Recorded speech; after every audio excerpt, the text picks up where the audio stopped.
Hello, welcome to IDDTalks here at AD University. My name is Anastasia Lavrina, and now I'm joined by a very distinguished guest from the United Kingdom, Mr. Rehman Chishti, who is a former member of the Parliament of the United Kingdom and Foreign Office Minister. Warm welcome. Pleasure. Thank you so much. It's a pleasure to host you here at the first Azerbaijan-UK policy dialogue. So what does this event today meaning for the United Kingdom-Azerbaijan relationship? I think what it does, it shows the exceptionally strong multi-dimensional relationship between the United Kingdom and Azerbaijan. And I think having policymakers and experts from different fields and former diplomats and industry coming together just shows the breadth and the depth of this relationship. And having it being hosted here at ADA, at a higher education institute, just gives a link across the board on skills and on the skills agenda, how we can have further collaboration between universities in the United Kingdom and sectors here in Azerbaijan. So I think what has happened here, it's just the beginning of what's more to come with regards to further enhanced relationship between our two great countries. How will you characterize the current level of these bilateral relations, and where do you think the two countries should concentrate in the future to deepen the integration and collaboration? Well, look, let me put it this way. Look, having been a former Foreign Office Minister, I think the key thing is that the level has now been set, to strategic partnership between the United Kingdom and Azerbaijan, and that is, of exceptional importance, in taking the relationship to the next level. And with that now there's opportunities. And I've said to our ambassador here yesterday is that why not look at having visa-free entry into the United Kingdom and the United Kingdom to Azerbaijan. And when we're looking at scholarships, I was the minister for scholarships, for chevening and also for Marshall scholarships. Why not now have a different category of scholarships in the Foreign Office for the South Caucasus, knowing the strategic importance that there is? If you're looking at foreign policy, if you're looking at defense, if you're looking at trade, you're looking at the geographic location of Azerbaijan and how the United Kingdom can partner with Azerbaijan in the global world to bring about prosperity, peace and security.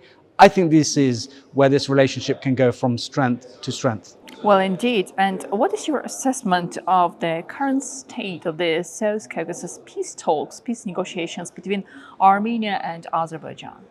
Well, look, let me first of all say this. I pay a huge tribute to your President Aliyev, and the Prime Minister for Armenia for the discussions that they've had, and also President Trump, for the work that he did by bringing all the parties together, in Washington to say, let's have peace in the region. And I remember the words of your President, President Aliyev, who said, he wants peace and sustainable development. And therefore, I think this is a perfect opportunity in the backdrop of those discussions having taken place in Washington to say that now the South Caucasus, we can move in the direction of peace, stability, security, hand in hand. There's wider challenges in the region which pose threats to the United Kingdom's security, which pose threats to the security of Azerbaijan. And I think with Azerbaijan being a NATO partnership country, the United Kingdom being a member of NATO, there is massive opportunities for greater collaboration on defense and security in between our two great countries. I like the sentence mentioned here by the participants yesterday during the first panel discussion that Azerbaijan is no longer only energy exporter country. It means that the significance of Azerbaijan is growing globally for Europe, for the United Kingdom, for the United States, for Central Asia, for China, and etc. So what role you think the states, the countries like Azerbaijan play in the evolving international order? Well, look, I think if you're looking at the evolving international order, there's so many different challenges. With challenges come opportunities. And so, for example, you mentioned the issue about energy exporter. But if you reverse that, you had Azerbaijan host COP29. Azerbaijan, was the country where you had the world coming over here and working together to address some of the big challenges of the day on climate change, on sustainability. And therefore, I think Azerbaijan has demonstrated to the world what it can do as a global convening power in bringing countries together to address issues of net zero, on renewable energy, because these issues are not going to go away.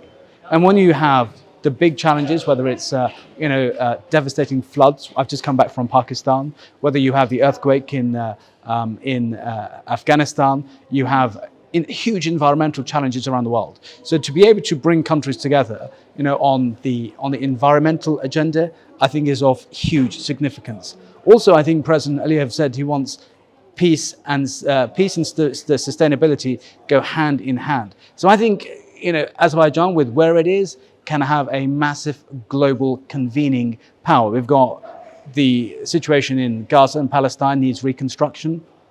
You need countries to come up.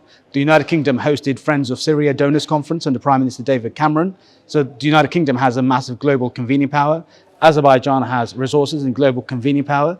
By working together, we can play a major role in addressing some of the big challenges around the world in that regard. And I think on security and defense collaboration, we have United Kingdom, part of NATO, Azerbaijan, part of the NATO defense partnership program, and has supported NATO deployments around the world. So I said defense from policy, security, we have massive opportunities, and we have mutual similar threats from different parts of the world. So therefore, I think there's massive things that our two countries can do. You mentioned that you visited Pakistan recently, and it's important to notice that two countries also deepen the cooperation in different spheres: politics, economy, defense, and etc. Well, look, absolutely. And let me just say this, if I'm addressing the people in Azerbaijan, when I was in Pakistan, I've got family in Pakistan. I worked with the former Prime Minister Benazir Bhutto as an advisor in Pakistan. You mentioned to them the next stop is Azerbaijan.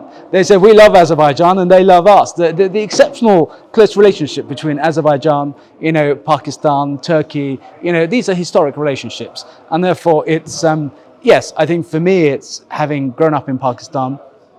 I went to the United Kingdom at the age of 6. My father was an imam. I did not speak a word of English. And then I became a member of parliament at 31 and a foreign office minister and envoy. The United Kingdom is a land of opportunity for all. You can do that. And I would like to see here in Azerbaijan a land of opportunity for all, where individuals can work hard, get the skills and succeed in life. And yes, of course, the same with Pakistan. They go through difficulty with the floods, so therefore environmental challenges. But if you work in partnership, United Kingdom, Pakistan, Azerbaijan, the people-to-people relationship, I think can take our country's relationship to the highest of levels. Well, sir, thank you. Thank you so much for your time. Pleasure We wish you good luck. Thank you very much. Enjoy your stay in Baku. Sorry? Enjoy your stay. Well, it's been wonderful. I did a run this morning. This morning I ran, 5-kilometer run this morning, and I saw the skyline and your beautiful city. So you have got a very, very beautiful city, and I very much look forward to coming again. Thank you very much. Thank you very much. Pleasure.